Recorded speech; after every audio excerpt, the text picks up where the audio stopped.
Subscribe now and press the bell icon. Never miss an update.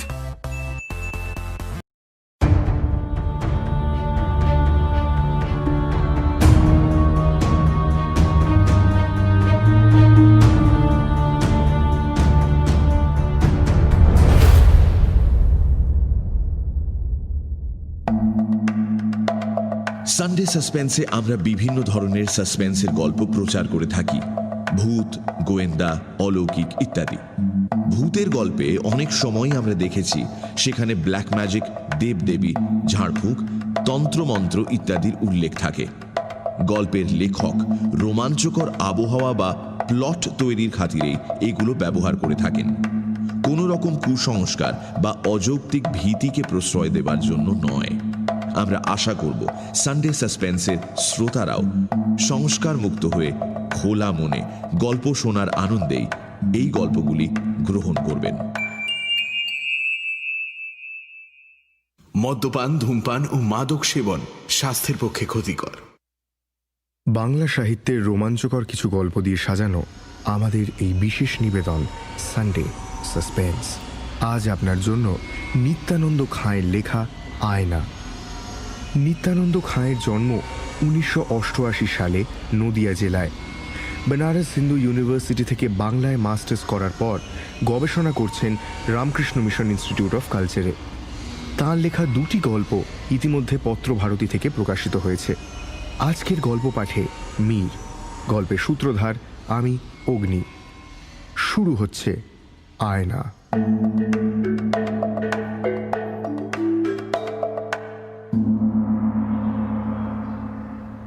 সকাল থেকেই মিহিরের যাকে বলে মুড ভালো নেই। গত 2 ঘন্টা ধরে একটার পর একটা সিগারেট খেয়েই চলেছে।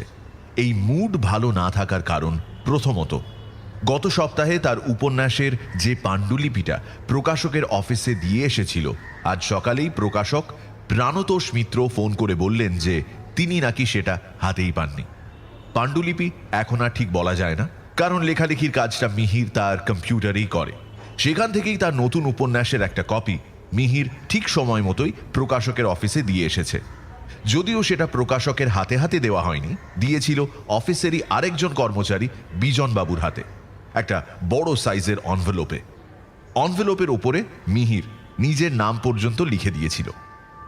বছরখানেক হলো রহস্য লেখক হিসেবে মিহিরের বেশ নাম ডাক হয়েছে।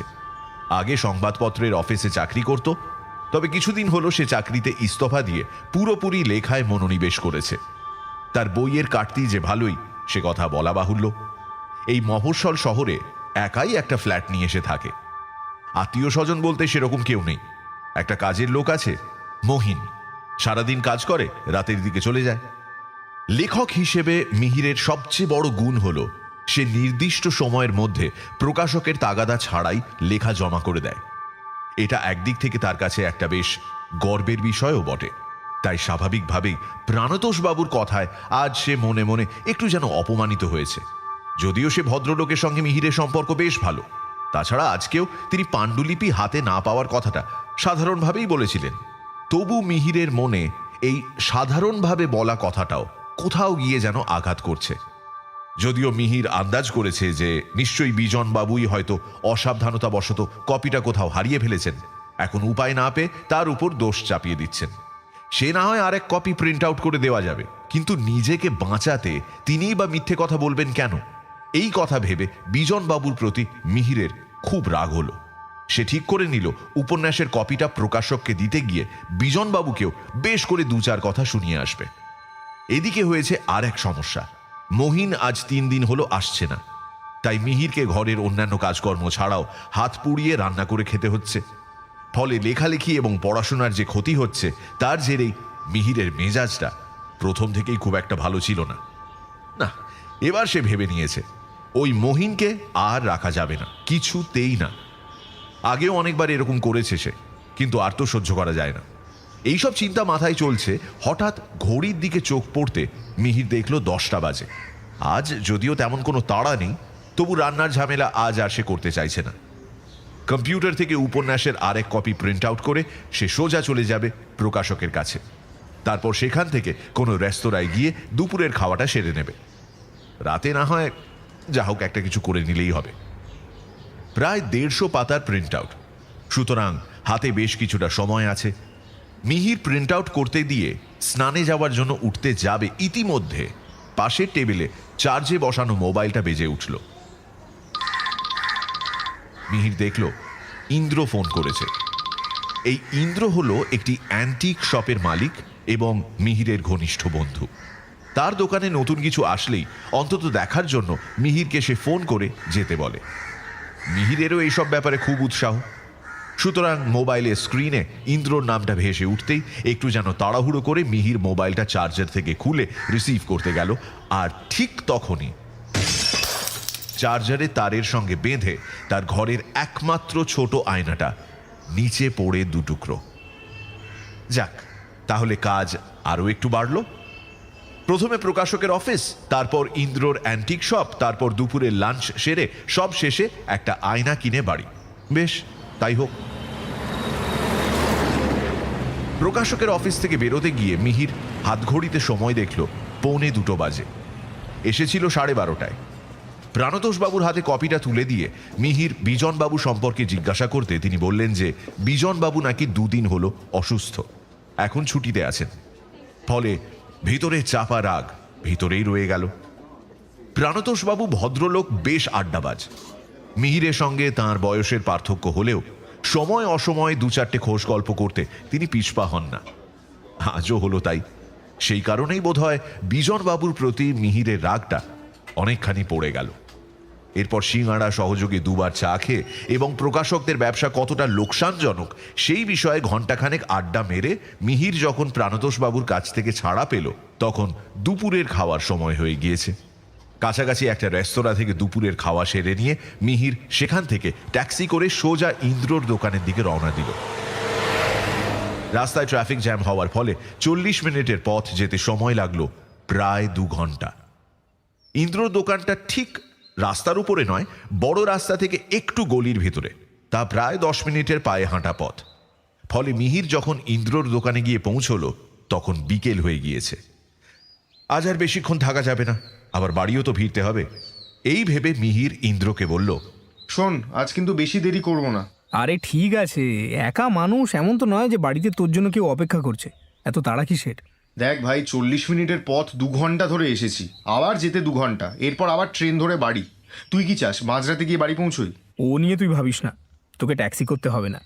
স্টেশনের দিকে আমার একটু দরকার আছে, আমি তোকে পৌঁছে দেবো। এই কথার পর আর কিছু বলা চলে না। অগত্যা মিহিরকে কিছুটা সময় বসতেই হলো। তবে ইন্দ্রর কাছে বসা মানে সে এক মূল্যবান সময় যাপন। প্রাচীন জিনিস সম্পর্কে ইন্দ্রর অগাধ জ্ঞান। সে নিজে ইতিহাসের ছাত্র, তাই শুধুমাত্র ব্যবসার খাতিরে নয়, নিজের আগ্রহেই ইন্দ্র এসব ব্যাপারে পড়াশোনা করে। মিহিরও এদিক থেকে তারই মতো প্রাচীন আসবাবপত্র এবং পুঁথিপত্রের ব্যাপারে খুবই আগ্রহী। সে যদিও সাহিত্যের ছাত্র, কিন্তু পড়াশোনার ক্ষেত্রে মিহির যাকে বলে সর্বভুক। ফলে এমন 2 বন্ধুতে মিলে ঘর ভর্তি প্রাচীন জিনিসপত্রের মাঝখানে গল্পগুজব আরম্ভ করলে সময়ের দিকে নজর না থাকাটাই যে স্বাভাবিক সে কথা বলার অপেক্ষা রাখে না। বেশ কিছুক্ষণ গল্পগুজব করার পর ইন্দ্র বলল, চল এবার তোকে নতুন কালেকশনগুলো দেখিয়ে আনি। ইন্দ্রর অ্যান্টিকের দোকানটা বেশ বড়, 2 জন কর্মচারীও আছে। দোকান থেকে কিছুটা দূরেই ইন্দ্রর আরেকটা দোকান রয়েছে, তবে এটাকে দোকান না বলে গোডাউন বলাই ভালো। সচরাচর যেসব অ্যান্টিক জিনিসপত্রের তেমন কোনো চাহিদা নেই এবং নতুন যে মালপত্র আসে সেগুলোকে দোকানে না রেখে এখানে রাখা হয়।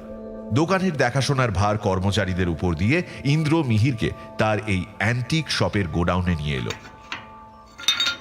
লোহার মজবুত দরজা ঠেলে ভিতরে ঢুকতেই নাকে এলো পুরনো জিনিসপত্রের খুব চেনা একটা গন্ধ। মিহির বহুবার এখানে এসেছে। এই তো 2 মাস আগেই 150 বছরের পুরনো ছোট সাইজের একটা ছুরি দেখার জন্য এসেছিল। ছুরিটা নাকি রাজস্থানের কোনো এক পরিত্যক্ত কেল্লায় পাওয়া যায়।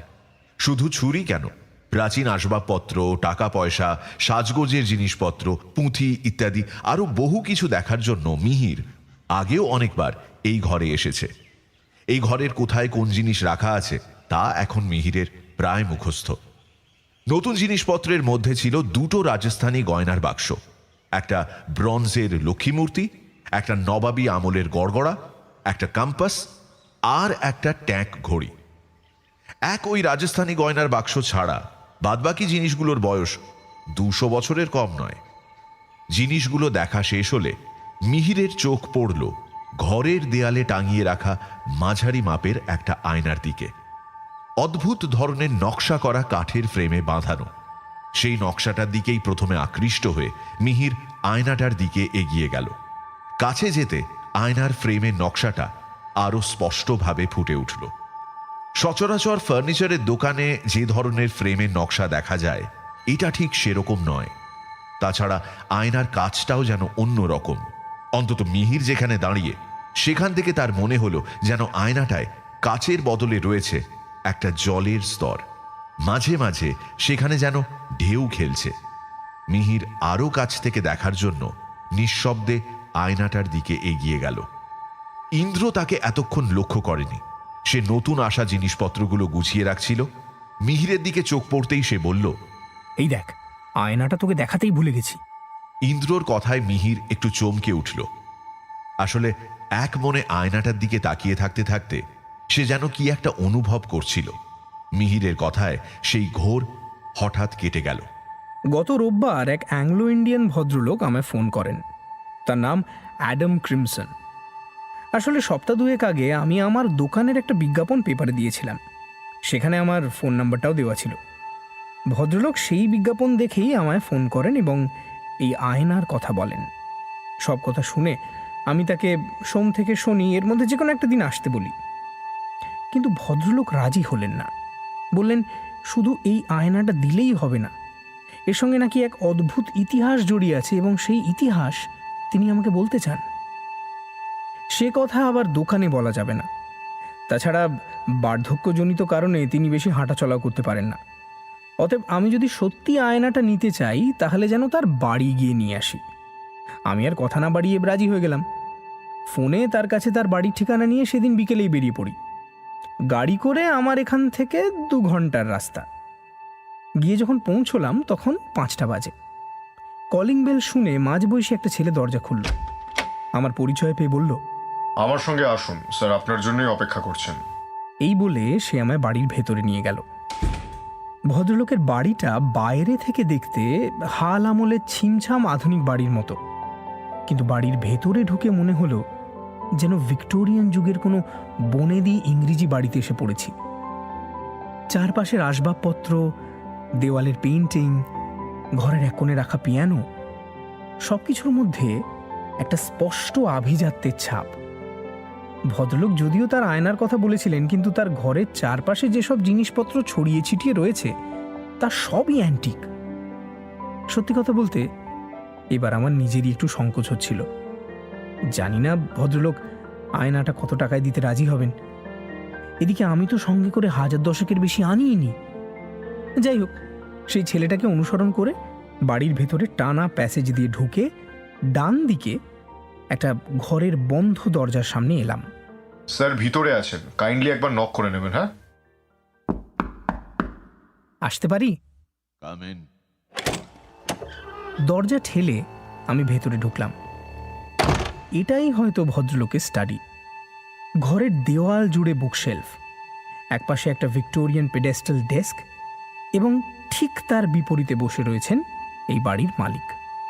পাশে একটা ফ্লোর ল্যাম্প জ্বলছে। সেই ল্যাম্পের মৃদু আলোয় দেখলাম ভদ্রলোক একটা কফিন কাউচের উপর বসে আছেন। বাড়ির সাজসজ্জার সঙ্গে ভদ্রলোকের চেহারা একেবারে মানানসই। বয়স আন্দাজ 60-এর কাছাকাছি। তবে আমি বিশেষভাবে আকৃষ্ট হয়েছিলাম ওই কাউচটা দেখে। সচরাচর এই ধরনের কাউচ কেউ ব্যবহার করে না। আমি নিজেও এর আগে এই কাউচ দেখিনি। তবে ব্যবসার খাতিরে অনেক সময় বিভিন্ন অকশন হাউসের খোঁজ খবর নিতে গিয়ে ইন্টারনেটে 2-1বার এই জিনিস চোখে পড়েছিল। বলাই বাহুল্য, এই জিনিস যেমন দামি তেমনই শৌখিন। ভদ্রলোক আমাকে স্বাগত জানিয়ে পাশের একটা চেয়ারে বসতে বললেন। আমি চেয়ারে বসতেই আমায় জিজ্ঞাসা করলেন, বাড়ি চিনে আসতে কোনো অসুবিধে হয়নি তো? না না, অসুবিধে আর কি। তবে এদিকটায় আমার খুব একটা আশা হয়নি। এদিকে আগে এতটা জনবসতি ছিল না। বছর 10 হলো চারপাশে এইসব ফ্ল্যাট বাড়ি তৈরি হয়েছে। আমি এখানে আছি আজ 30 বছরের ওপর। আচ্ছা, আগে বলুন কি খাবেন, চা না কফি? চাই, ঠিক আছে। তার আগে কি ওই আয়নাটা একবার দেখা যায়? ভদ্রলোক কোনো উত্তর না দিয়ে পাশে রাখা সিগার কেস থেকে একটা সিগার নিয়ে আমায় অফার করলেন। আসুন। আমি ও রসে বঞ্চিত। ভদ্রলোক জ্বলন্ত সিগারে বেশ কয়েকটা টান দিয়ে আমার দিকে তাকিয়ে বললেন, আগে আপনাকে আমার কয়েকটা প্রশ্নের উত্তর দিতে হবে। উত্তরগুলো যদি সঠিক হয় তাহলে আমি আপনাকে আয়নাটা বিনামূল্যে দিয়ে দেব। যদিও তার আগে এই আয়নার ইতিহাস আপনাকে আমি বলবো। সব শুনে যদি আপনি রাজি হন তাহলে এই আয়নাটা আপনার। তারপর আপনি সেটা বিক্রি করবেন না নিজের কাছে রাখবেন তা সম্পূর্ণ আপনার ব্যাপার। এবার বলুন, রাজি? আমি ভদ্রলোকের কথা শুনে প্রথমে একটু আশ্চর্য হলাম। ইনি আবার ছিটগ্রস্ত নয় তো? আয়না বিক্রি করবে বলে বাড়িতে ডেকে এনে এখন মৌখিক পরীক্ষা নিতে বসবে। শুধু তাই নয়, পাশ করলে রয়েছে আকর্ষণীয় পুরস্কার। মনে মনে একটু হাসিই পেল, কিন্তু ভদ্রলোকের চোখে মুখে কোনো ধরনের অস্বাভাবিক আচরণের ছাপ আমি দেখতে পেলাম না। তাছাড়া ঘরের জিনিসপত্র দেখলেই মালিকের খুব উঁচু দরের রুচির পরিচয় পাওয়া যায়। কি আর করব, একটু ভেবে নিয়ে বললাম, রাজি। ভদ্রলোক তার প্রশ্নোত্তর পর্ব আরম্ভ করলেন। আপনি অকাল্ট সোসাইটির নাম শুনেছেন? নাম শুনেছি এই পর্যন্তই, বিশেষ কিছু জানি না। কতটুকু জানেন? জানি বলতে আনুমানিক 1000 খ্রিস্টাব্দের কাছাকাছি সময় এই ধরনের সোসাইটি তৈরি হয়। মূলত যারা লোকচক্ষুর আড়ালে থেকে ম্যাজিক বা জাদুবিদ্যা অথবা অনেক সময় প্রেত চর্চা করতেন তাদের নিয়ে এই ধরনের সোসাইটি গঠন করা হয়। বেশ। আচ্ছা, আপনি বলিং ব্রুক নামটা কোথাও শুনেছেন? হ্যাঁ, শুনেছি। শেক্সপিয়ারের হেনরি সিক্স নাটকে এই নামে একজন জাদুকরের কথা আছে। Shakespeare? There are more things in heaven and earth. তিনি অদ্ভুতভাবে হেসে উঠলেন। তার হাতের জ্বলন্ত সিগারের ধোঁয়া, ঘরের মৃদু আলো আর চারপাশের পরিবেশের সঙ্গে সেই হাসি মিলেমিশে কেন জানি না বারবার একটা সাংঘাতিক কোনো কিছুর ইঙ্গিত দিতে লাগলো। সবচেয়ে আশ্চর্য বিষয়, আমার একবারের জন্য আর এই ভদ্রলোককে অস্বাভাবিক বলে মনে হলো না। জানি না কেন, কোন একটা শক্তিতে লোকটা আমায় এই সমস্ত ঘটনা নির্দ্বিধায় মেনে নিতে বাধ্য করছিলেন। পরে যদিও এসব ভেবে নিজের ওপরই হাসি পেয়েছিল, সত্যি বলতে ভুলেও গিয়েছিলাম। কিন্তু যতক্ষণ ভদ্রলোকের সামনে বসেছিলাম ততক্ষণ আমি যেন একটা দুর্নিবার ঘোরের মধ্যে ছিলাম।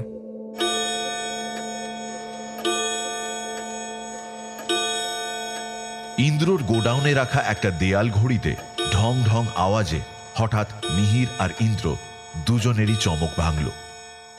ঘড়ির দিকে তাকিয়ে দেখল 7টা বাজে। মিহিরের মধ্যে তখন আর বাড়ি ফেরার ব্যস্ততা নেই। ভদ্রলোক আর কিছু জিজ্ঞাসা করলেন না? না, প্রশ্ন আর কিছু করলেন না। হাসি থামিয়ে ভদ্রলোক সিগারে আবার বেশ কয়েকটা টান দিয়ে বললেন, আপনাকে আমি আর কোনো প্রশ্ন করব না। আমার যা জানার ছিল সে কথা আমি জেনে গিয়েছি। আয়নাটা আমি আপনাকে বিনামূল্যেই দেব।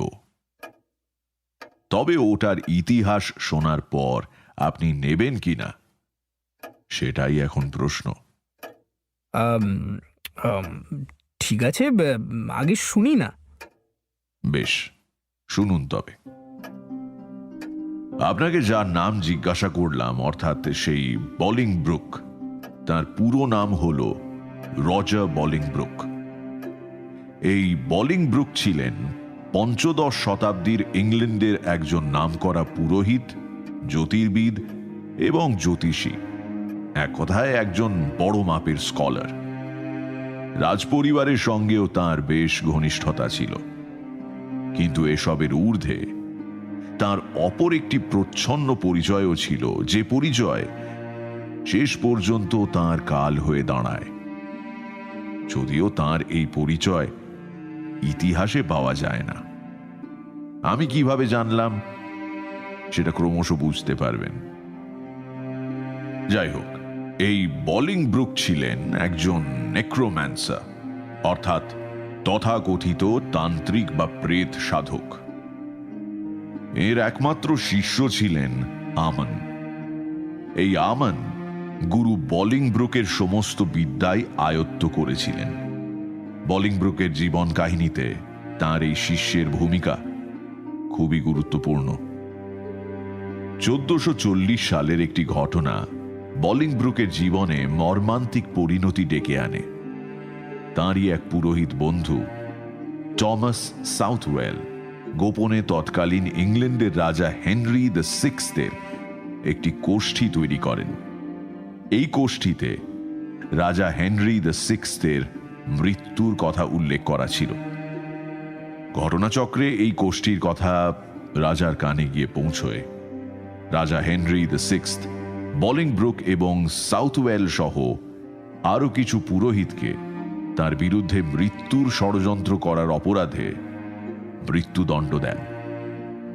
এর মধ্যে বলিংব্রুকের মৃত্যুটা ছিল খুবই মর্মান্তিক। মৃত্যুর আগে যদিও বলিংব্রুক তাঁর তান্ত্রিক ক্রিয়াকলাপের কথা স্বীকার করেছিলেন, তবে সে খুবই সামান্য কয়েকটি স্বীকারোক্তি। সেই সময় এই ধরনের ক্রিয়াকলাপের অর্থই ছিল চার্চের বিরুদ্ধাচরণ করা। ফলে বলিংব্রুকের শাস্তি দ্বিগুণ হয়ে গেল। সেদিন ছিল 18 নভেম্বর। সকালবেলা তাকে ঘোড়ার সঙ্গে দড়ি দিয়ে বেঁধে টেনে হিঁচড়ে শহরের জনবহুল এলাকায় নিয়ে যাওয়া হলো। এরপর তার হাত পা বেঁধে জীবিত অবস্থাতেই তার পেট চিরে ফেলা হলো। সেই সময় এই ধরনের অপরাধীদের এইভাবেই শাস্তি দেওয়া হতো। এই যন্ত্রণা বেশিক্ষণ সহ্য করতে হলো না বলিংব্রুককে। কিছুক্ষণের মধ্যেই তিনি মারা গেলেন। এরপর তার মাথা কেটে লোককে দেখানোর জন্য লন্ডন ব্রিজের ওপর নিয়ে যাওয়া হলো। তার মুন্ডহীন দেহটিকে লম্বালম্বি ভাবে চিরে দুফালি করে শহরের দুদিকে নিয়ে গিয়ে রাখা হলো, আর তার হৃৎপিণ্ড নিয়ে যাওয়া হলো শহরের আরেক দিকে। এইভাবে শহরের চারদিকে বলিংব্রুকের শরীরের 4টি অংশ নিয়ে যাওয়া হলো মানুষকে দেখানোর জন্য। বলিংব্রুকের শিষ্য আমন এই সময় শহরে ছিলেন না। এই ঘটনার 2 দিন পরে তিনি শহরে এসে সবকিছু শুনে হতবাক হয়ে গেলেন। তবে তার মধ্যে তখন কিন্তু রাগ বা প্রতিশোধ স্পৃহা ছিল না। বরং তিনি আর সময় নষ্ট না করে তার গুরু বলিংব্রুকের দেহাবশেষ সংগ্রহ করতে ছুটলেন। অনেক কষ্টে আমন শহরের 3 প্রান্ত থেকে বলিংব্রুকের দ্বিখণ্ডিত শরীর এবং হৃৎপিণ্ড সংগ্রহ করলেন, কিন্তু তার মাথাটা পাওয়া গেল না। সেটা নাকি চুরি গিয়েছিল। যাই হোক, বাক্সবন্দি করে সেই দেহাবশেষ তিনি নিয়ে গেলেন শহরের বাইরের এক জঙ্গলে। আমন এই জঙ্গলেই একটা ছোট্ট কাঠের ঘরে থাকতেন। এই ঘরটাই ছিল তার জাদুবিদ্যার সাধন পীঠ। এবার তার জাদুবিদ্যার পরীক্ষার পালা। তিনি মৃত বলিংব্রুককে একটু একটু করে জীবিত করে তুলবেন। সবশেষে প্রয়োজন হবে একটি মাথা, সেটার ব্যবস্থাও করা যাবে। আগে এই অংশগুলোকে জীবিত করতে হবে। গভীর রাত। ইংল্যান্ড শহরের শেষ সরাইখানার আলোটাও তখন নিভে গিয়েছে। শহরের মধ্যে গভীর ঘুমের নিস্তব্ধতা। ছোট ছোট ছেলে মেয়েদের বাড়ির বড়রা ততক্ষণে ফেরি কুইনের গল্প বলে ঘুম পাড়িয়ে দিয়েছে।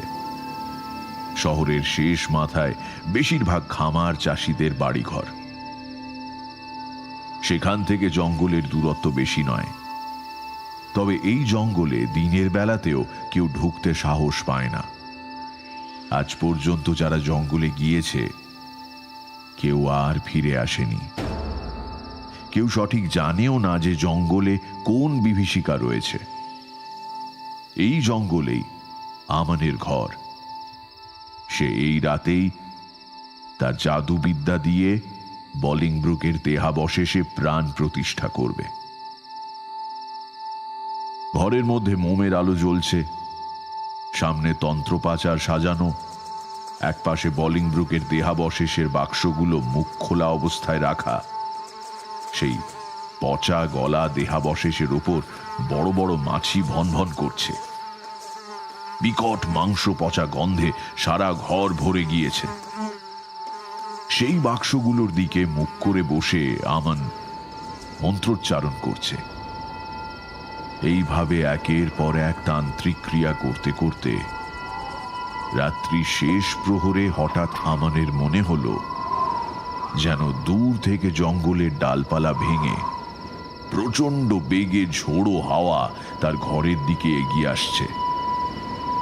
সেই মুহূর্তেই আমান আরো একটা ব্যাপার অনুভব করল।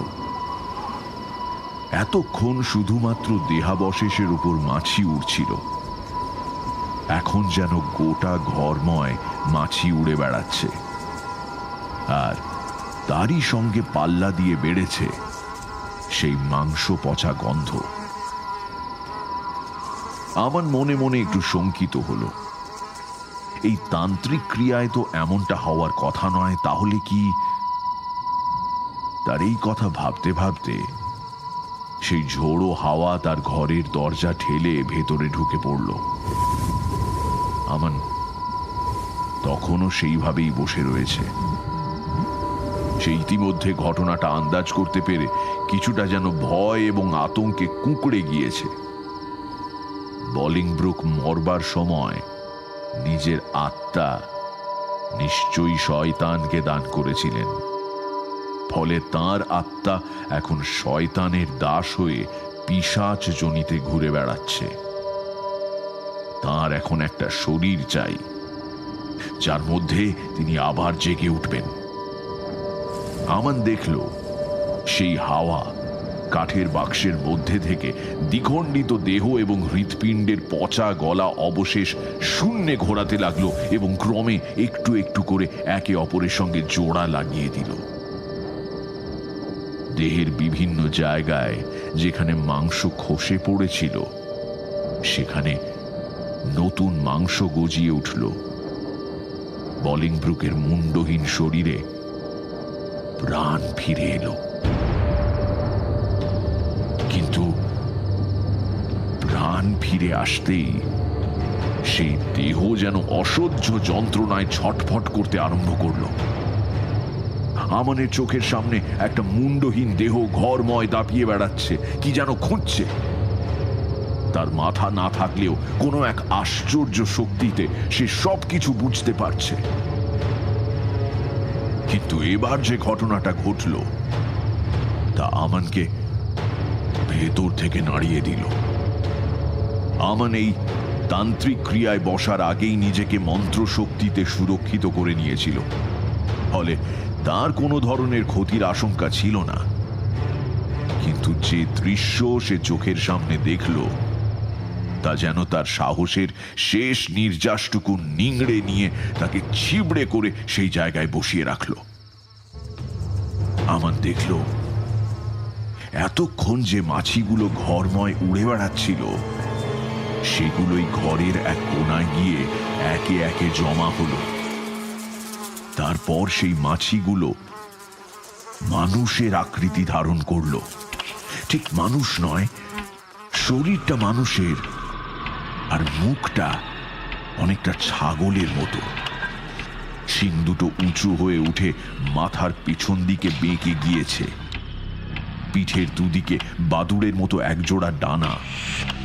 ক্রমে আকৃতি আরো স্পষ্ট হয়ে উঠল। কিছুক্ষণের মধ্যে সেই আকৃতি শরীর ধারণ করল।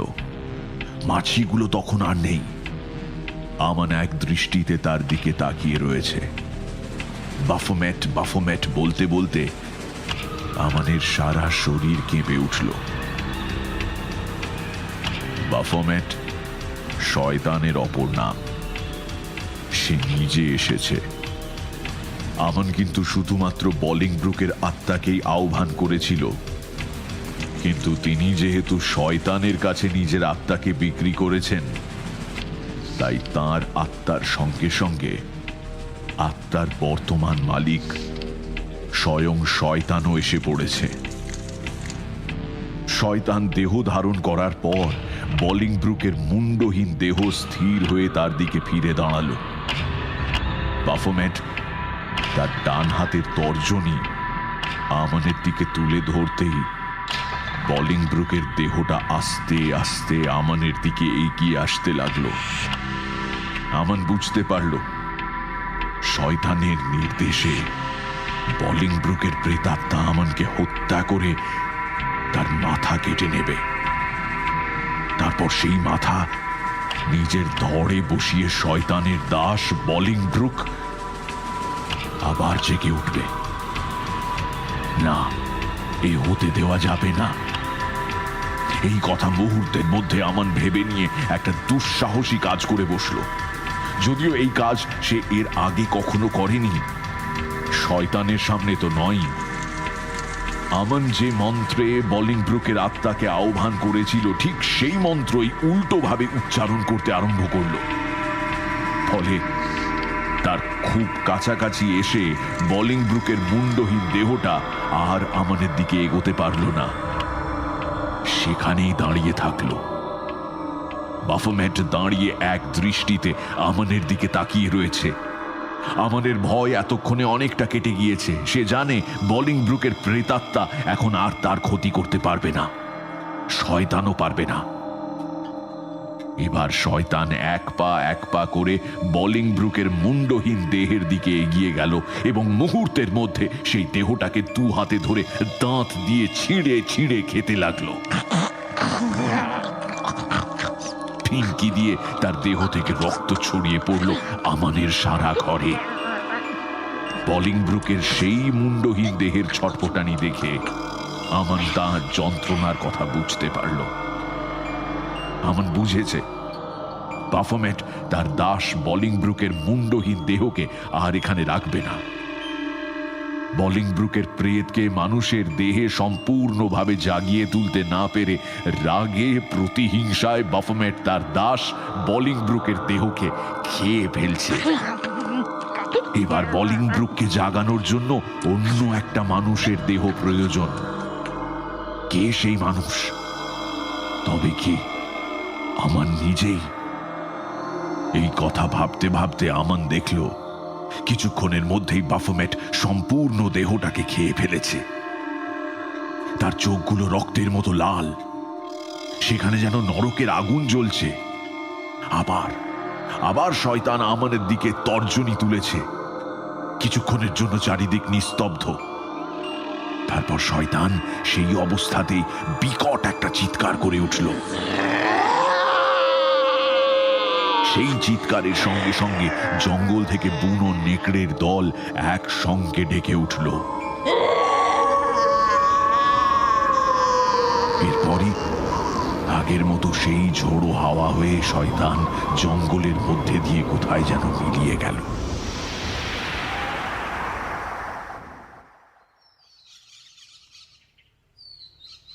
ঘটনাটা ঘটেছিল শেষ রাতে।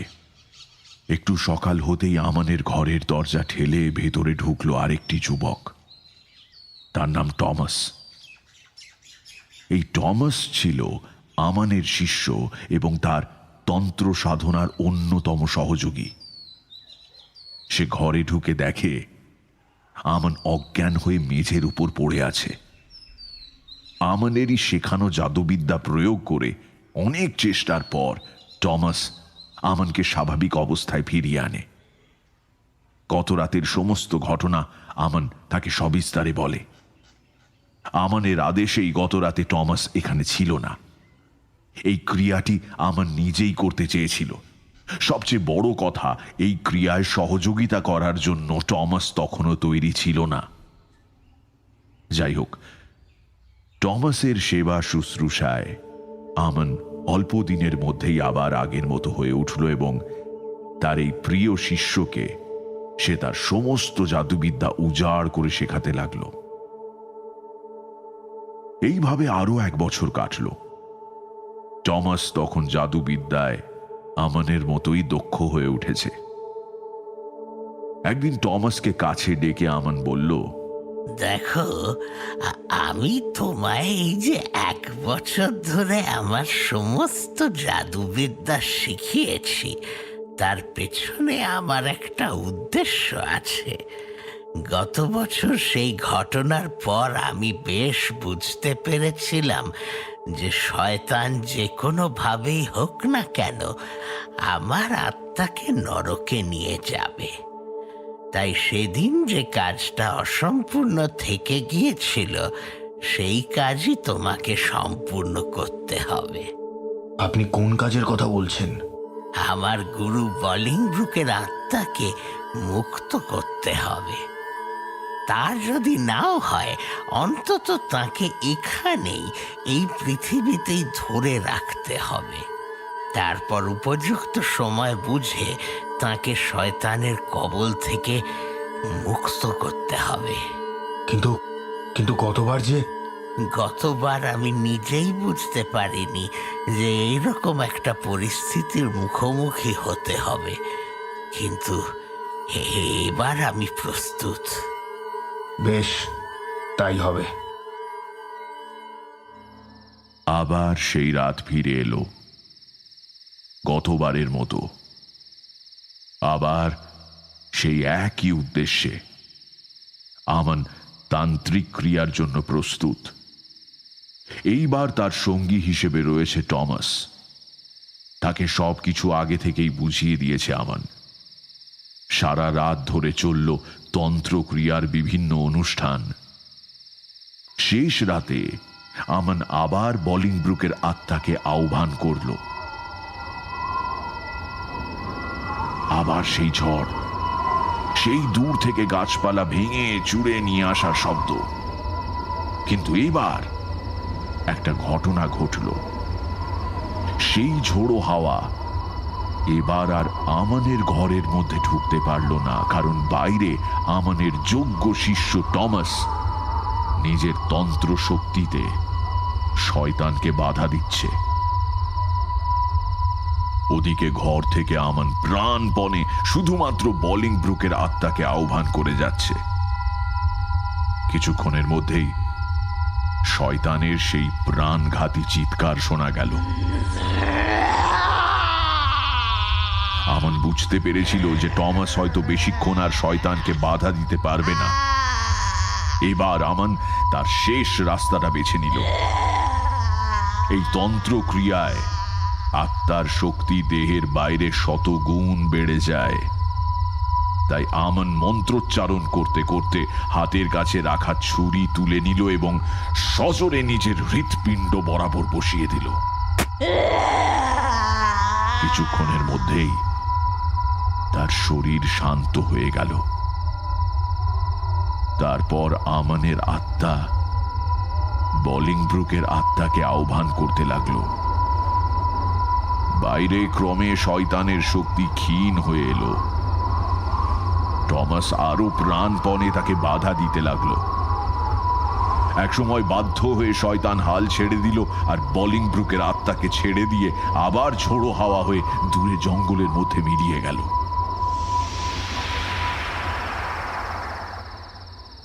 টমাস দ্রুত এসে আমানের ঘরে ঢুকলো। এইরকম যে হতে পারে তা আমান আগে থেকেই টমাসকে বলেছিল। তাই ঘরের মধ্যে আমানের ছুরিকাহত রক্তাক্ত মৃতদেহ দেখে টমাস বিন্দুমাত্র বিচলিত হলো না। তাছাড়া সে যখন খুশি আমানের আত্মার সঙ্গে যোগাযোগ করতে পারবে, তাই আমানের দেহত্যাগ করা নিয়ে টমাস দুঃখিত নয়।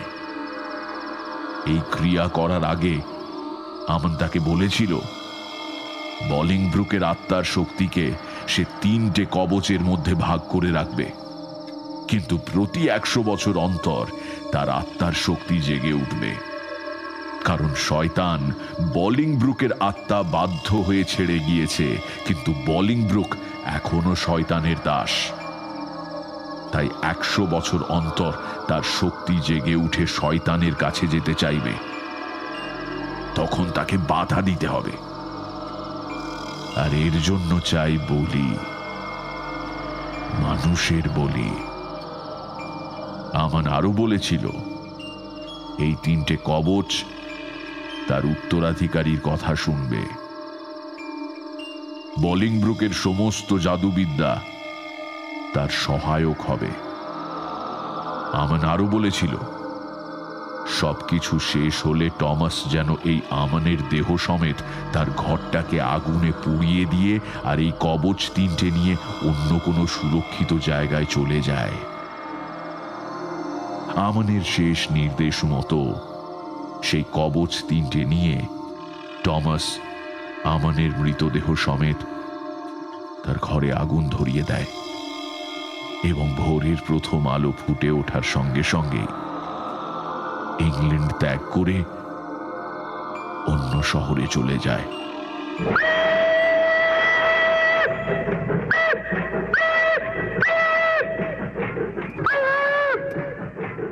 ঘরের ভেতরে সিগারের ধোঁয়ার গন্ধ আর ফ্লোর ল্যাম্পের মৃদু আলো কিছুক্ষণের জন্য আমাকেও যেন সেই পঞ্চদশ শতাব্দীতে নিয়ে গিয়েছিল।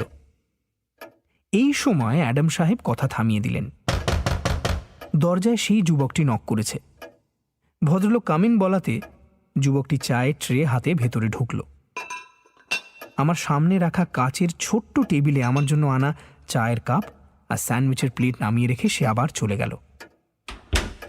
বাইরে কিছুটা অন্ধকার হয়ে এসেছে, কিন্তু ভদ্রলোককে আয়না দেখানোর কথাটা ইচ্ছে করেই আর মনে করালাম না।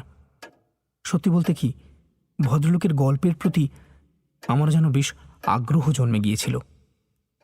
হয়তো সেই আগ্রহ বশেই আমি নিজে থেকেই জিজ্ঞাসা করলাম, আচ্ছা, তারপর সেই কবচ তিনটে নিয়ে টমাস কোথায় গেলেন? হাতের কাছে রাখা ছাইদানিতে জ্বলন্ত সিগারটা রেখে দিয়ে ভদ্রলোক বললেন, তারপর সেই কবচ অনেক জনের হাত ঘুরে আমার প্রপিতামহ এবং পরে আমার পিতামহের কাছে আসে।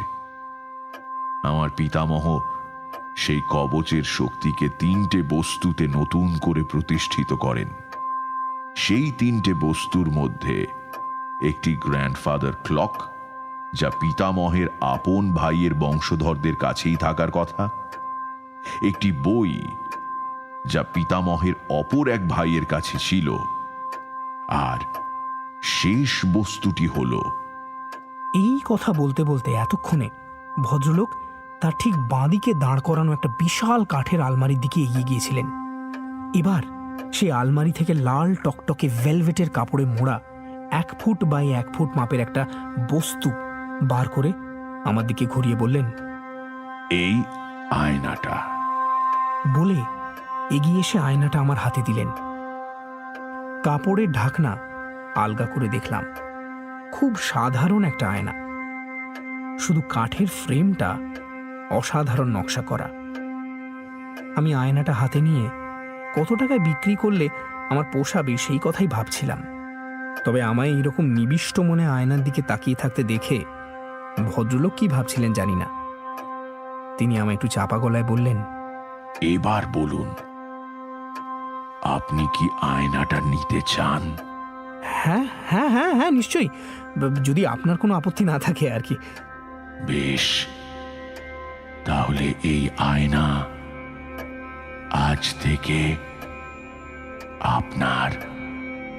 কথাটা বলতে গিয়ে ভদ্রলোকের মুখটা কেমন যেন পাল্টে গিয়েছিল। একটা আশঙ্কা না না ভয় নাকি উত্তেজনা সেই সময় তার মুখে ফুটে উঠেছিল। আমার তখন আর ওসব নিয়ে চিন্তা করার সময় নেই, কারণ সত্যি কথা বলতে আমার এই ব্যবসায়ী জীবনে এই প্রথম এইরকম লাভ হয়েছে। 1 পয়সাও খরচ করতে হলো না, অথচ এরম একটা অ্যান্টিক একেবারে বিনামূল্যে পেয়ে গেলাম। কথা শেষ হলে আমি ভদ্রলোকের কাছে বিদায় নিয়ে উঠতে যাব, হঠাৎ আমার মনে একটা প্রশ্ন এলো।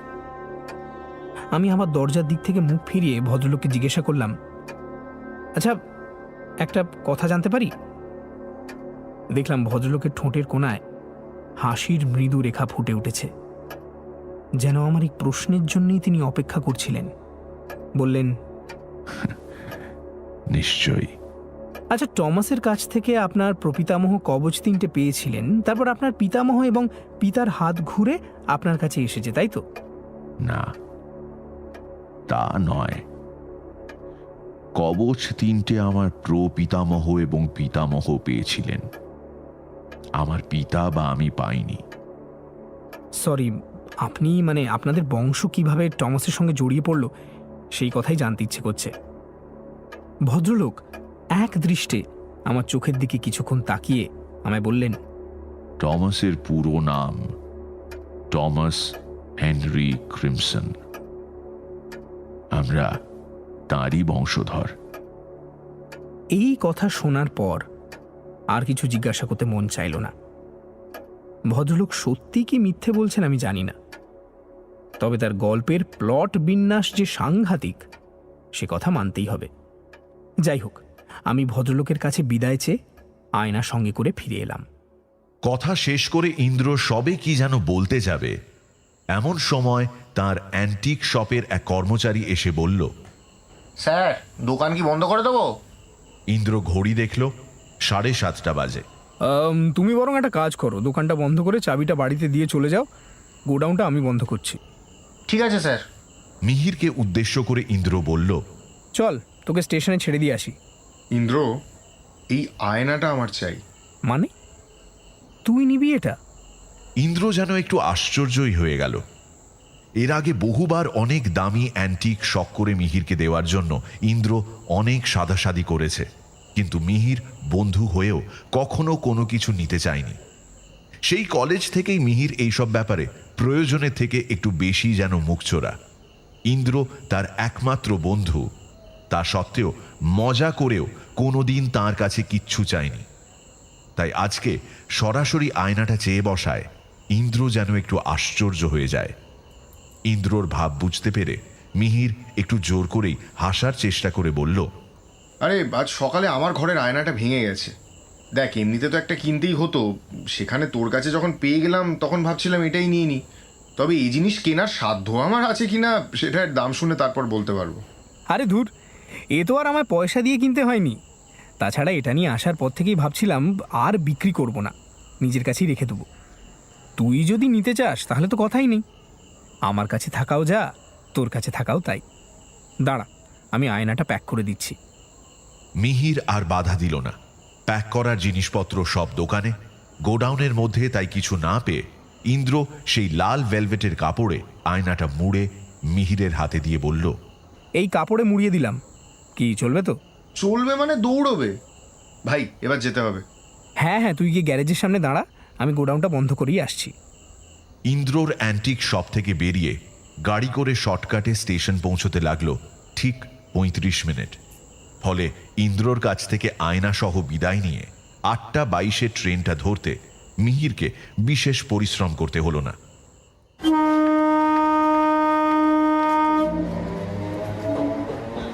বাড়ি পৌঁছে সে আগে আয়নাটাকে একটা পছন্দ মতো জায়গায় রাখার ব্যবস্থা করল।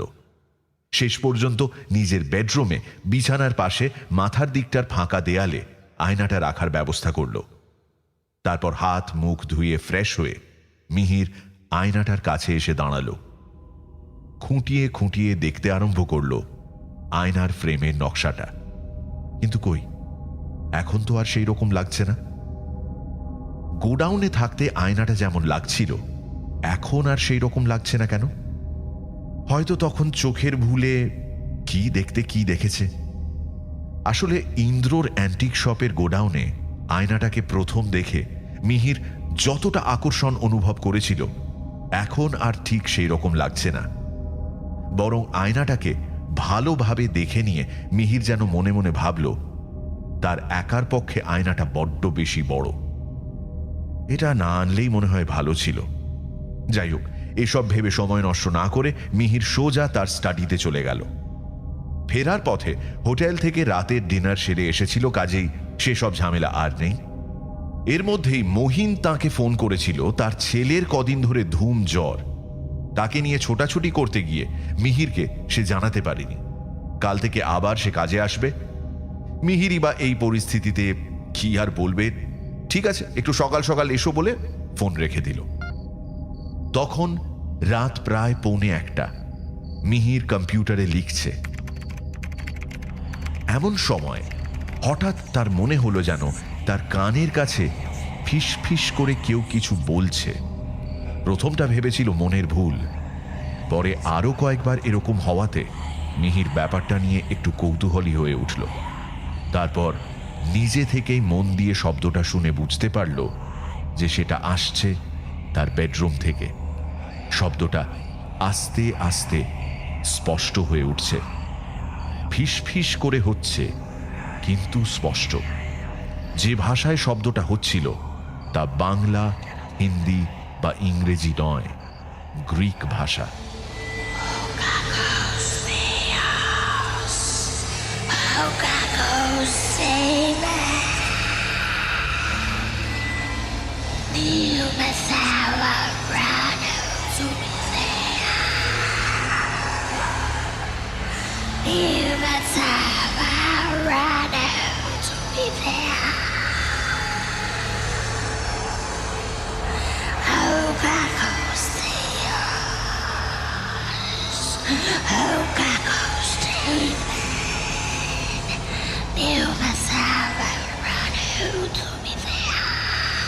কথাটা স্পষ্টভাবে শুনতে পেয়ে মিহির যেন মন্ত্রচালিত হয়ে চেয়ার থেকে উঠে ধীর পায়ে বেডরুমের দিকে এগিয়ে গেল।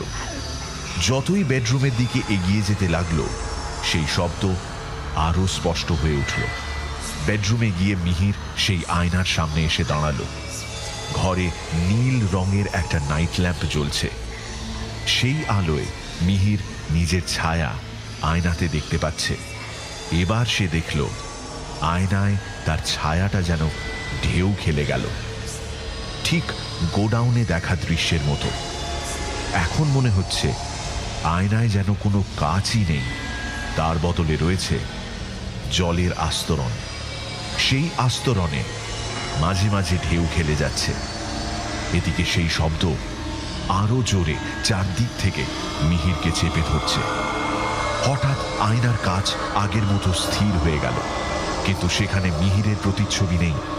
যার প্রতিচ্ছবি আয়নায় ভেসে উঠল তার দেহ না পুরুষের না মহিলার, অথচ উভয় শরীরেরই সমস্ত লক্ষণ সেখানে রয়েছে।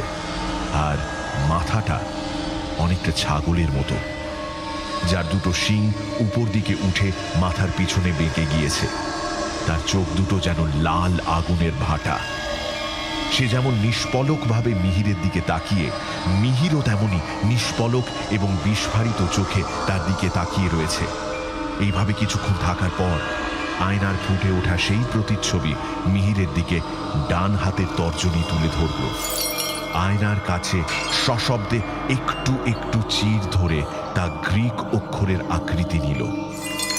সেই অক্ষরেই এবার ভেসে উঠল সেই কথাগুলো যা এতক্ষণ মিহিরের চারপাশে ক্রমাগত হয়েই চলেছে।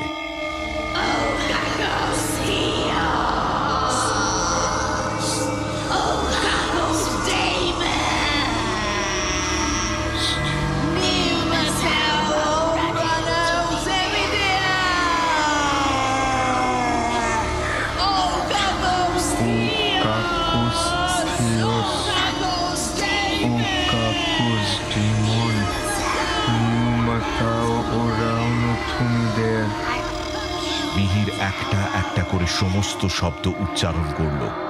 উচ্চারণ যেই শেষ, তখনই আয়নার সেই প্রতিচ্ছবি বিকটভাবে হেসে উঠল।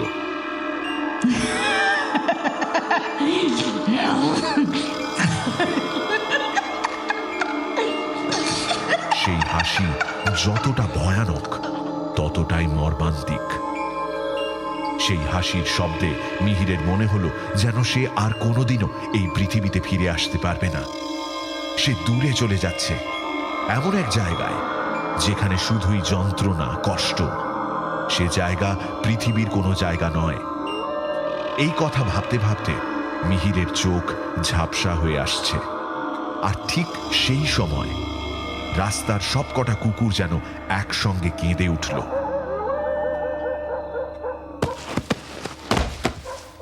এরপরই মিহির জ্ঞান হারিয়ে মেঝের উপর পড়ে যায়। দূর থেকে যেন ঘন ঘন কলিং বেলের শব্দ কানে আসছে। কিছুক্ষণের মধ্যে তা স্পষ্ট হয়ে গেল। কে এসেছে? একটা ঝিম লাগা ঘোরের মধ্যে বিছানায় পড়ে মিহির ভাবছে, কাল রাতে কি হয়েছিল? দুঃস্বপ্ন মাথাটা এত ব্যথা করছে কেন? দরজায় কে এসেছে? চলে যাও। সেই ঘোরের মধ্যেই বিড়বিড় করে মিহির এইসব বলছে। এদিকে কলিং বেল থেমে গিয়ে দরজায় ধাক্কা পড়তে আরম্ভ করেছে। বিরক্তি ক্লান্তি ভাব নিয়ে মিহির তার অবশ শরীরটাকে কোনো রকমে টেনে দরজার কাছে নিয়ে গেল।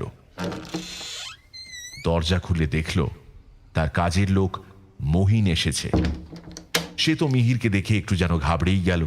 জিজ্ঞাসা করল, কি হয়েছে দাদা? সেই কখন থেকে ডাকছি, শরীর খারাপ?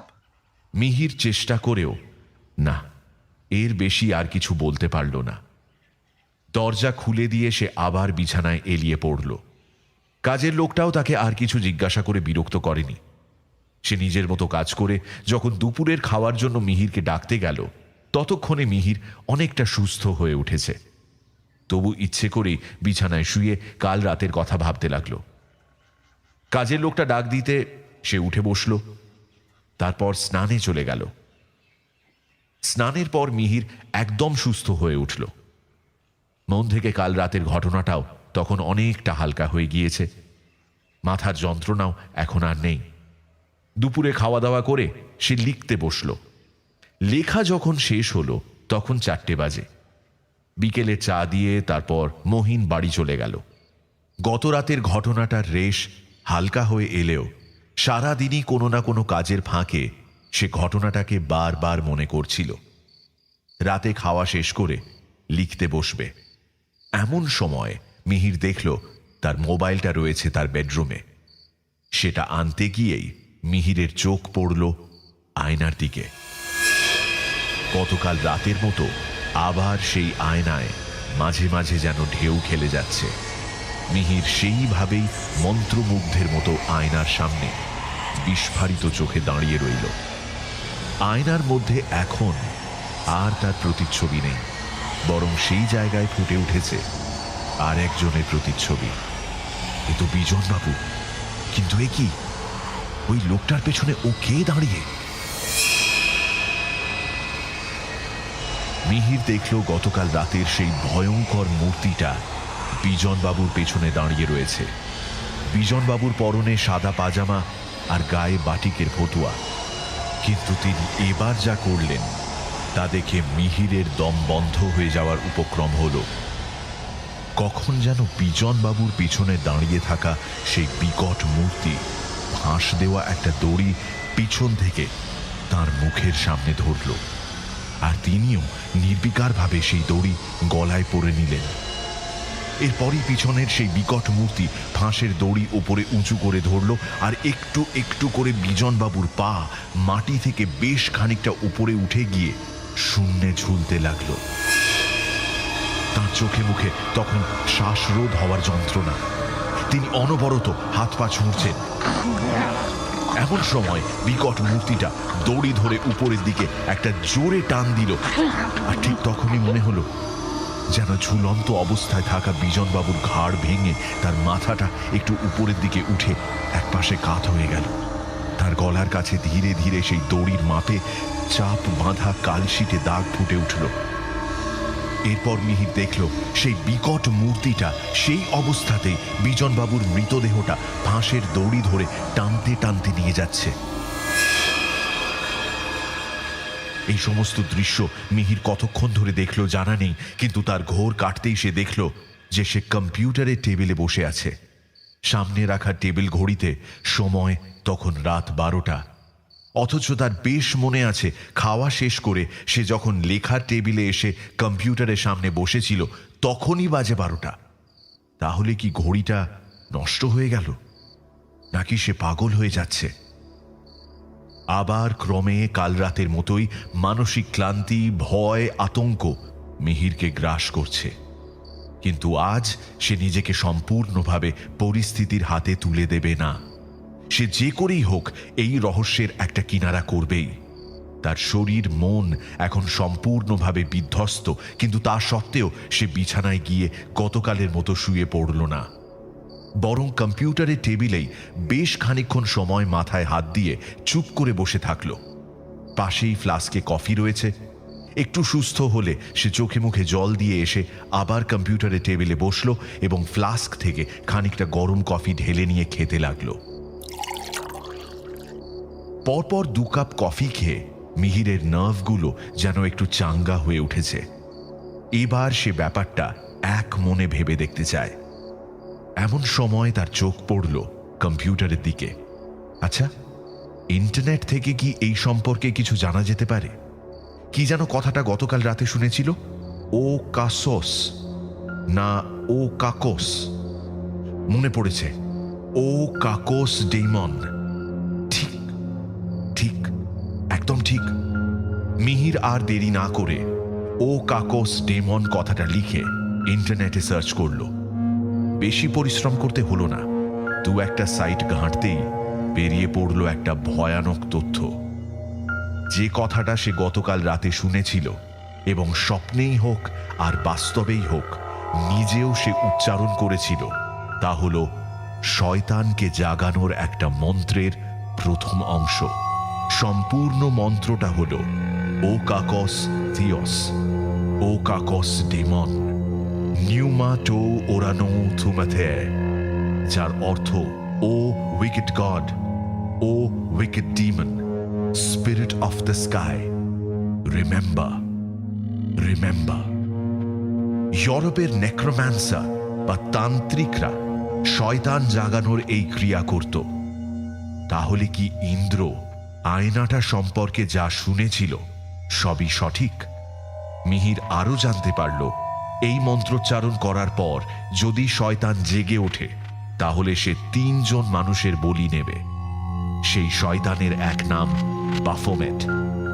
এই তথ্যের সঙ্গে শয়তান বা বাফোমেটের যে ছবি দেওয়া রয়েছে তার সঙ্গে আয়নায় দেখা সেই বিকট মূর্তির অনেক মিল। মিহিরের বুঝতে আর বেশি সময় লাগলো না। সে এবার স্থির, নিশ্চিত। এই আয়নাকে অবলম্বন করে শয়তান জেগে উঠেছে। সে এবার 3টে মানুষের বলি নেবে। তাহলে কি তার প্রথম বলি বিজনবাবু?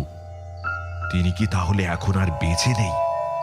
মিহির কোনো রকমে নিজেকে সামলে নিয়ে সঙ্গে সঙ্গে প্রাণতোষ বাবুকে ফোন করল।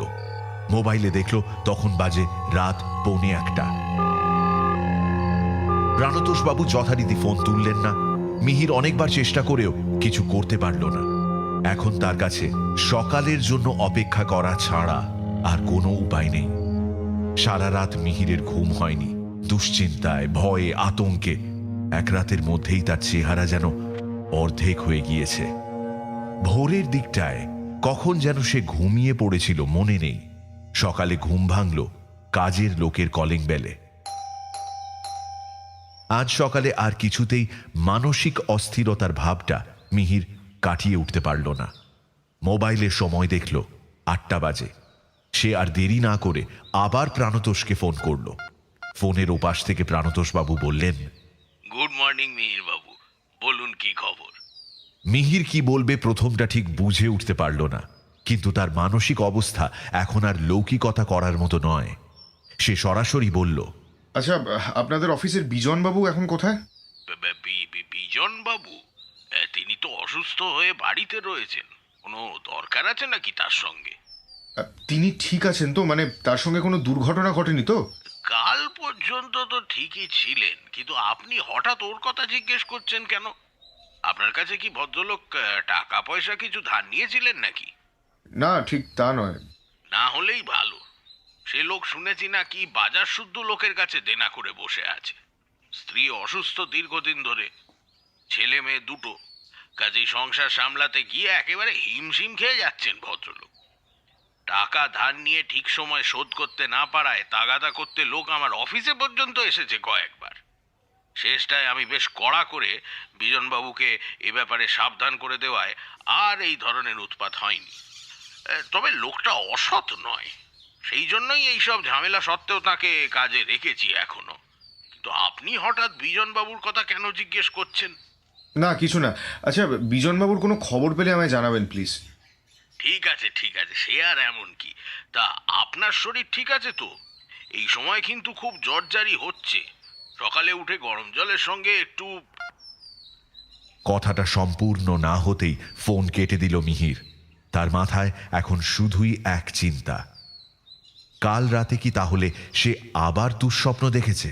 সারা দিন এই কথাই তার মাথায় ঘুরপাক খেতে লাগলো।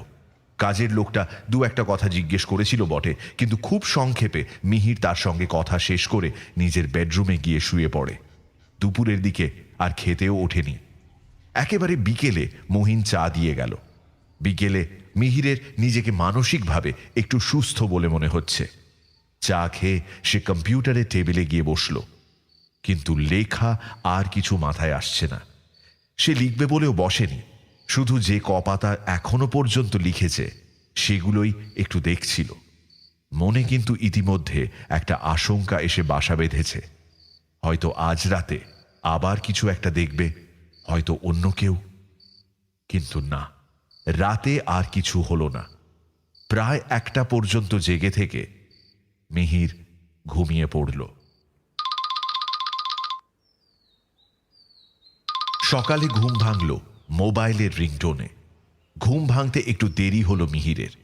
গত 2 দিন ধরে যা যাচ্ছে তার উপর দিয়ে গতকাল রাতে সেসব ঝামেলা না হওয়ায় খুব ভালো ঘুম হয়েছে। এদিকে প্রাণতোষবাবু ফোন করেই যাচ্ছেন। 3 বার রিং হওয়ার পর ঘুম জড়ানো চোখে মিহির মোবাইল রিসিভ করল, আর করতেই ওপাশ থেকে ভেসে এলো, মিহির বাবু, গতকাল রাতে বিজনবাবু আত্মহত্যা করেছেন। মুহূর্তের মধ্যে মিহিরের আলস্য ভাব যেন উবে গেল। তার পরিবর্তে একটা অকস্মাৎভাবে আসা মানসিক আঘাতে সে মাথা থেকে পা পর্যন্ত কেঁপে উঠল। কি কি কি বলছেন এটা? কাল কাল কখন হলো এটা? কিভাবে? হ্যাঁ, আর বলবেন না, আপনাকে বলেছিলাম না ভদ্রলোকের দেনার দায়ে বাজারে মুখ দেখানোর মতো নেই। কাল নাকি তাগাদা করতে বেশ কয়েকজন লোক তার বাড়ি গিয়েছিল। তাঁদের সঙ্গেই এক কথা দু কথায় ঝগড়া বেঁধে যায়। তাঁরা বিজনবাবুর পাড়ার লোকজন জড়ো করে তাকে যাচ্ছে তাই গালমন্দ করে, আর সেই সঙ্গে তার অসুস্থ স্ত্রীকে নাকি অপমান করে। সেই শোকে আর অপমানে রাত 12টা নাগাদ নিজের শোবার ঘরে গলায় দড়ি দিয়ে আত্মহত্যা করে। ওদের পাড়ার ছেলেই আমার এখানে পেপার দিতে আসে, সেই এসে খবরটা আমাকে দিল। তারপর আমি ফোন করে কনফার্ম হয়ে আপনাকে বলছি। আচ্ছা, আপনি কাল আমায় কেন জিজ্ঞেস করছিলেন বলুন তো বিজনবাবুর কথা? আপনি কি কিছু...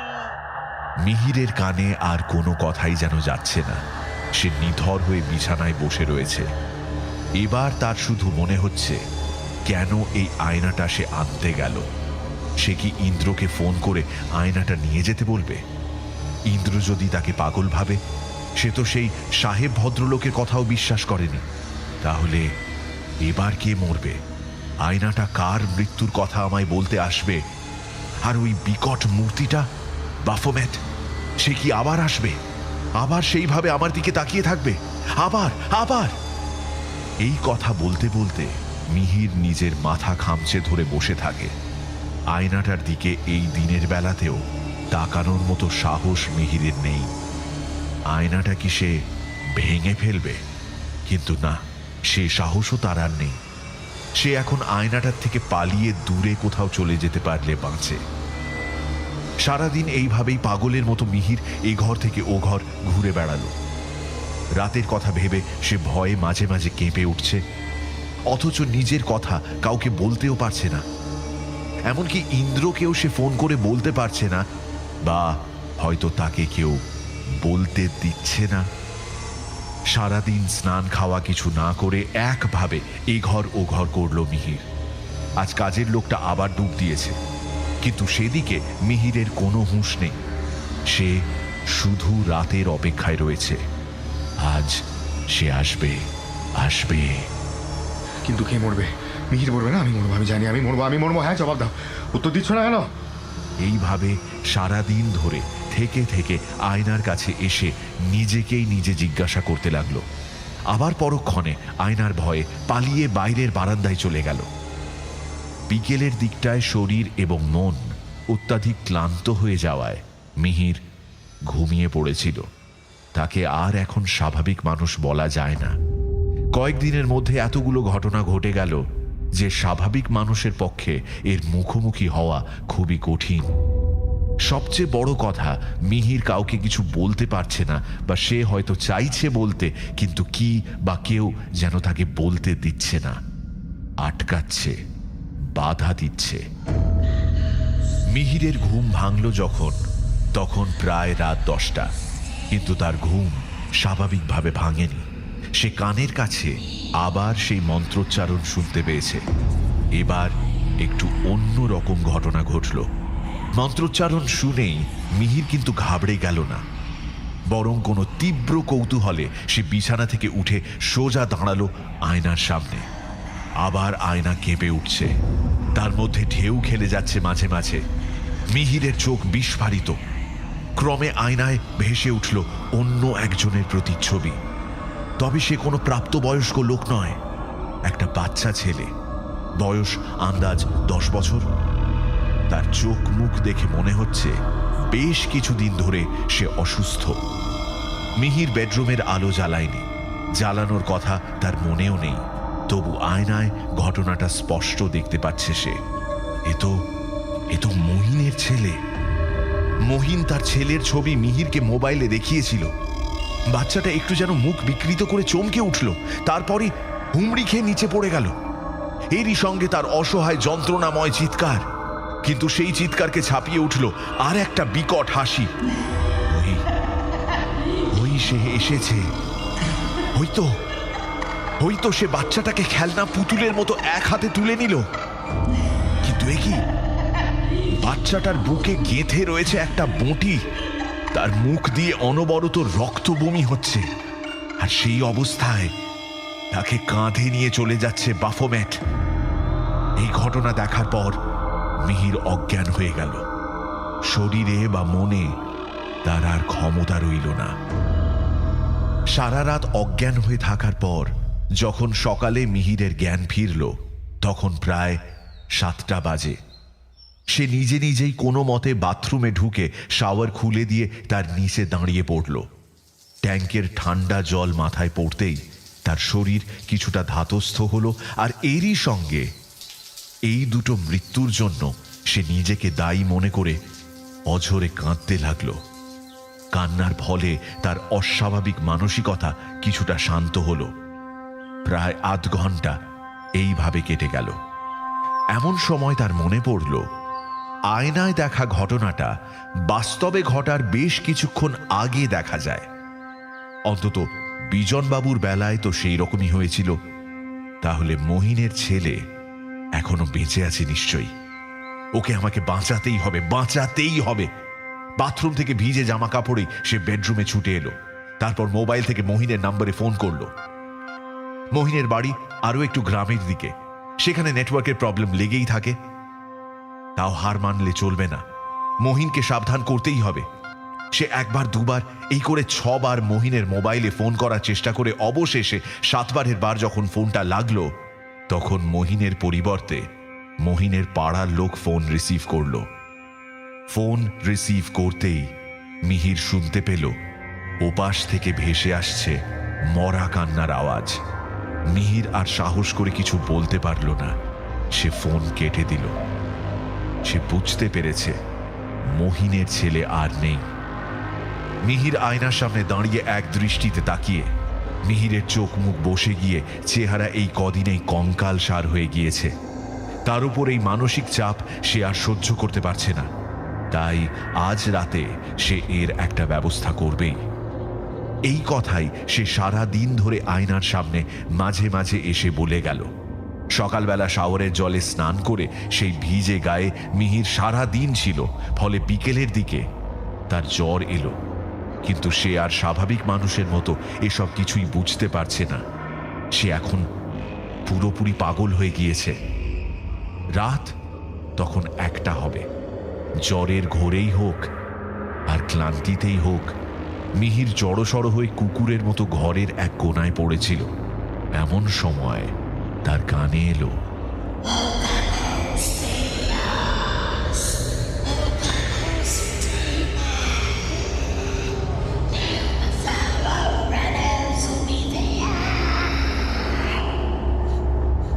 একবার কানে যেতেই মিহির ধরফর করে উঠে বসল। তার মুখে একটা পৈশাচিক হাসি। সে এখন বলছে, রক্ত, আরো রক্ত দেখব, আরো আরো আরো রক্ত দেখব। এই বলে সে চিৎকার করে উঠল।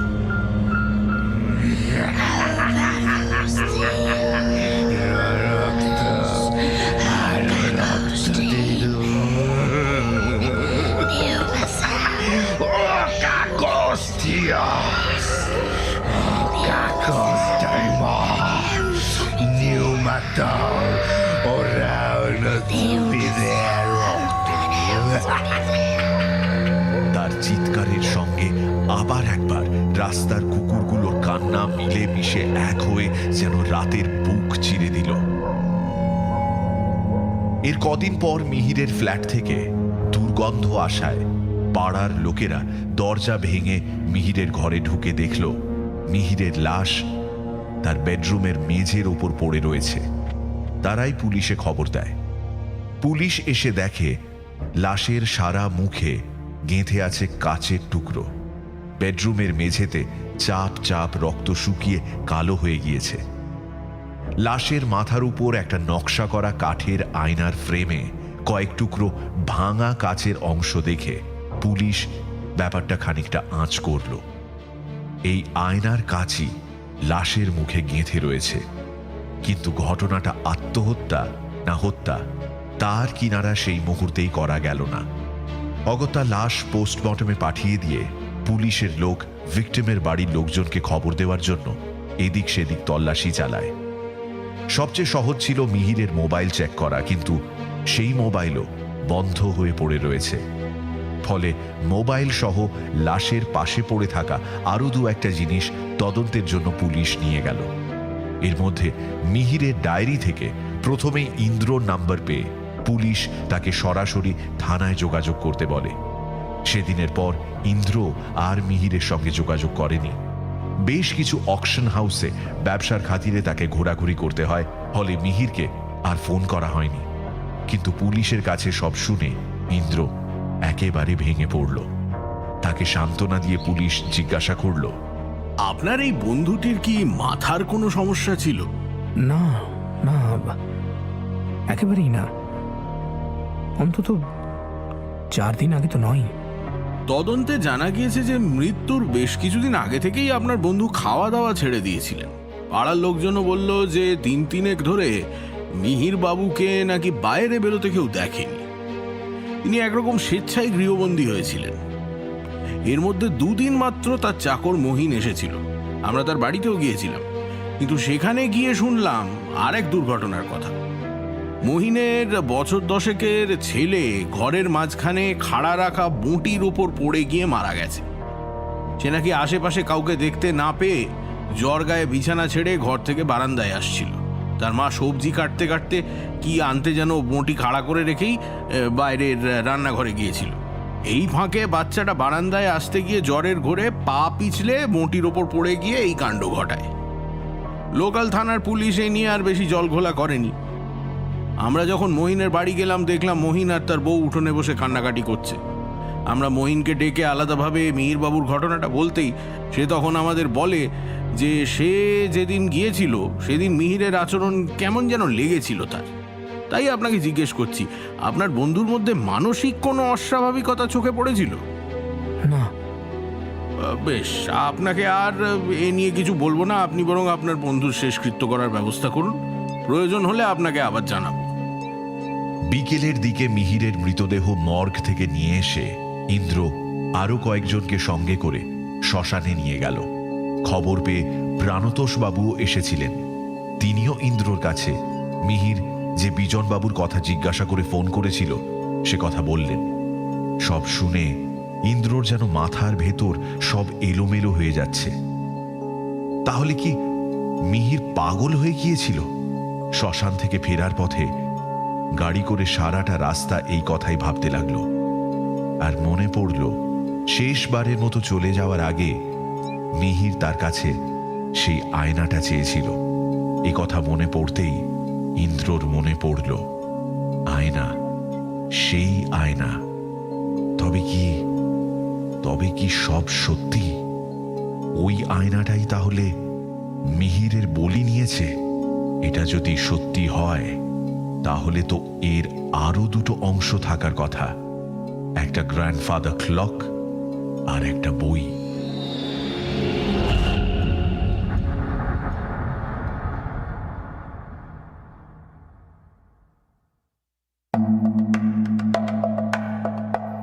শুনছিলেন আয়না, রচনা নিত্যানন্দ খাঁ, গল্প পাঠে এবং অ্যাডাম ক্রিমসনের ভূমিকায় মীর, আমন, প্রাণতোষবাবু এবং পুলিশের চরিত্রে দীপ, ইন্দ্রর ভূমিকায় সোমক, শয়তান ওরফে আয়নার চরিত্রে অয়ন্তিকা, মোহিনের ভূমিকায় রিচার্ড, জনৈক ছেলে টমাস, কর্মচারী মিহির এবং গল্পের সূত্রধার আমি অগ্নি।